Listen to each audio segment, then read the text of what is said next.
Dans le cadre de l'exécution de son plan d'action 2024-2025, l'Université du Burundi a organisé en date du 27 février 2025 un séminaire de renforcement des capacités en matière de rédaction scientifique, éthique, déontologie et intégrité scientifique de la recherche.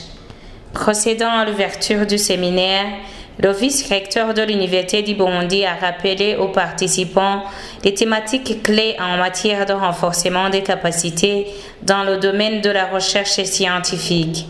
Une époque où la recherche scientifique joue un rôle crucial dans la résolution des défis mondiaux. Elle est un vecteur du progrès, de l'innovation et du développement durable. Cependant, pour que la recherche ait un impact significatif, il est impératif de maîtriser les pratiques de la rédaction scientifique, d'adopter une éthique rigoureuse et de respecter les principes de déontologie et d'intégrité.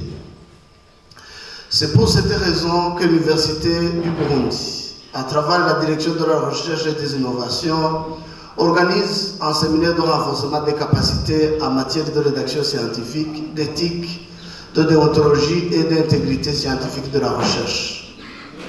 L'Université du Burundi, Rumuri, grenier du savoir et Kameno Zamanozi, saurait être à l'avant-garde de la formation de haut niveau et dans la recherche scientifique innovante au sein des institutions d'enseignement supérieur, dans les universités publiques que privées.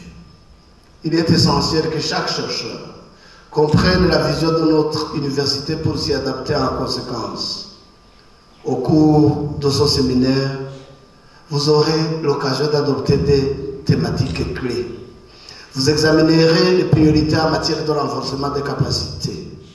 Aussi, comme la capacité à rédiger des articles scientifiques de qualité est une compétence incontournable pour tout chercheur, une communication relative est prévue sur l'agenda. Ainsi, nous allons explorer les différentes démarches liées à la rédaction des publications scientifiques. Dans un monde où les enjeux de la recherche sont de plus en plus complexes, il est essentiel d'adhérer à des normes d'éthique élevées. C'est dans cette perspective qu'une communication sur l'éthique, la déontologie et l'intégrité scientifique de la recherche a été mise sur le programme de l'atelier. De plus, nul ne peut ignorer que la recherche scientifique nécessite des ressources financières.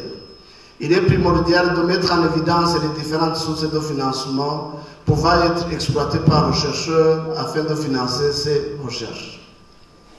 C'est aussi la raison de mettre une présentation relative sur l'agenda du présent atelier. Surtout que chaque chercheur est conscient que le budget de l'État ne peut pas financer à lui seul la recherche. La vision de faire du Burundi un pays émergent en 2040 et un pays développé en 2060 interpelle chaque Burundais. Il est crucial de réfléchir afin de mettre la recherche au centre de son cheminement. En renforçant les capacités des chercheurs, en respectant les normes éthiques et en produisant des recherches de qualité, on aura contribué à bâtir un Burundi prospère où la science et l'innovation seront au service du développement économique et social. Nul n'ignore la place accordée par cette vision au développement d'un capital humain. Je vous encourage tous à participer activement à ce séminaire, à partager vos expériences, à poser des questions. Ensemble, nous pouvons faire progresser la recherche scientifique au Burundi et contribuer à la réalisation de la vision de notre pays. Professeur Nyandwi Joseph a expliqué les notions de responsabilité, déontologie, intégrité, honnêteté, qui sont les principes fondamentaux dans la recherche scientifique. Nyandwi Joseph, je suis professeur à l'Université du Burundi, à la faculté de médecine, mais je suis aussi le directeur général de l'Institut national de santé publique. Et je suis le président de la Commission nationale sciences et technologies et innovation et le président du comité national d'éthique pour la recherche sur des individus.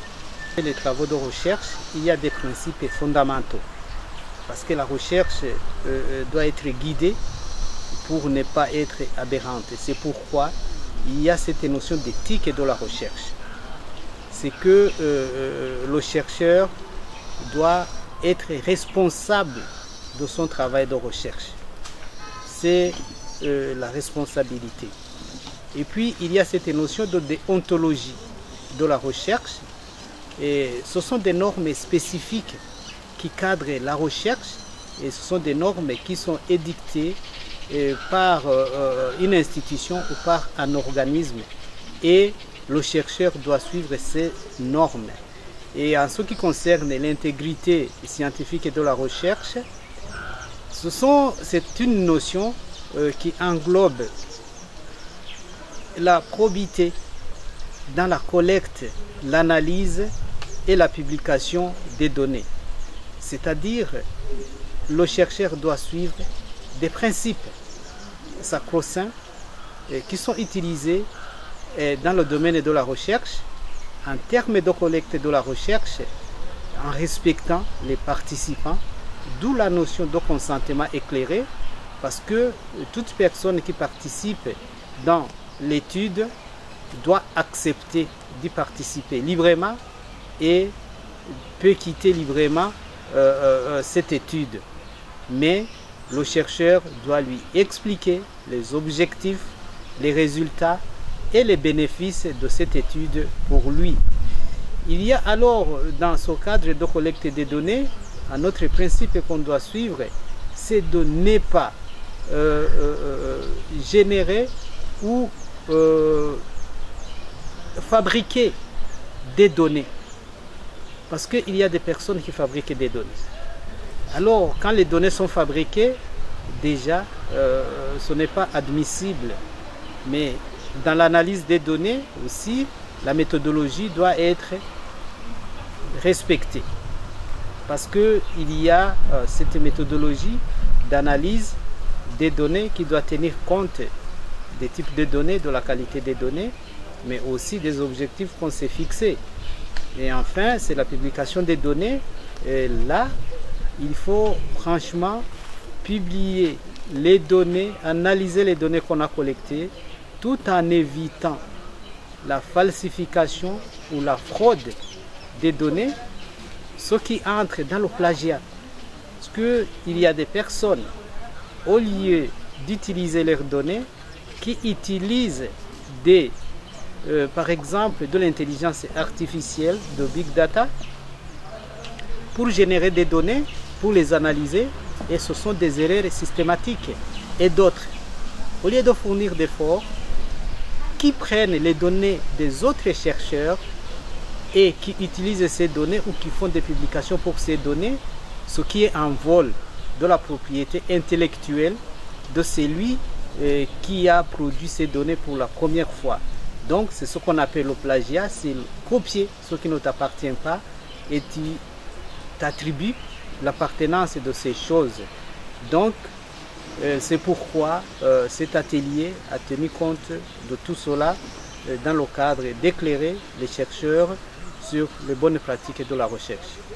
Par ailleurs, il existe un cadre légal et institutionnel qui réglemente la recherche scientifique au niveau national et international. Nationalement, il y a un cadre légal qui réglemente la recherche.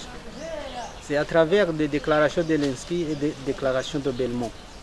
Mais au Burundi, il y a aussi des textes légaux qui cadrent la recherche, qui mettent en place des infrastructures de la recherche, mais aussi il y a eu élaboration d'un plan stratégique de la recherche en 2014, mais qui doit être revu pour la mise à jour.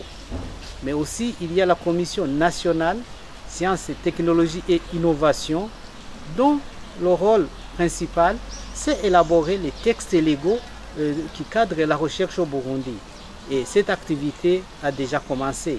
Mais aussi, comme vous le savez, il y a le Comité national d'éthique pour les recherches en santé qui est fonctionnel. Et pour le moment, tous les protocoles qui font la recherche sur les êtres humains doivent soumettre leurs protocoles pour approbation éthique dans ce comité. Donc, même si ce n'est pas encore très développé, le Burundi quand même a certains textes et organes qui cadrent la recherche.